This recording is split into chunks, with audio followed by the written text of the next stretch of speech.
আজকে আমি তোমাদের সাথে শেয়ার করবো শুকরের মাংস বাঁশকরল দিয়ে কিভাবে রান্না করে খাই আমরা। আর দেখো এখানে আমি বাঁশকরল দিয়ে প্রথমে একটু আগার জায়গাটা বড় বড় করে পিস পিস করে কুটটা নিছি। আর ততক্ষণ আমি চুলার মধ্যে বসাই দিছি গরম জল দিয়ে মাংসটা একটু ভালো করে প্রথমে ধুমু।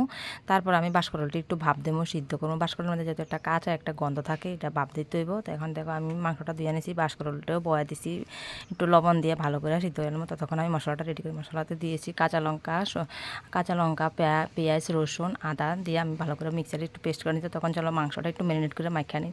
কাঁচা পেঁয়াজ রসুন আর জিরা ধনিয়া হলুদ শুকনা গুঁড়ামরিচ, তারপর তেজপাতা লবণ আর তেল দিয়ে ভালো করে একটু মাখিয়া ম্যারিনেট করে রাখবো। আর তখন মিক্সারে ওয়াটা একটু পরে দিবো।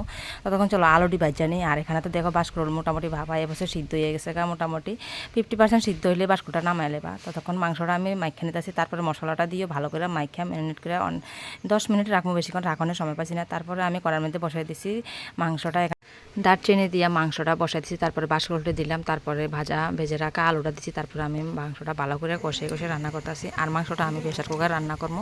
প্রেশার কুকারে 2টা সিটি বাজাইলে তেলটা ছাড়াতে একদম মাংসটা একদম স্মুথ একদম নরম হয়ে যায়, খেতে অনেকটা দারুণ লাগে। আর সকালবেলা বাসি মাংসটা খেতে অনেক দারুণ। দেখো লুকসটা কীরকম আছে দেখতে, একটা লোভনীয় একটা খাবার, মুখে জল চলে আসবো, যার দেখবো তার মুখে জল চলে আসবো।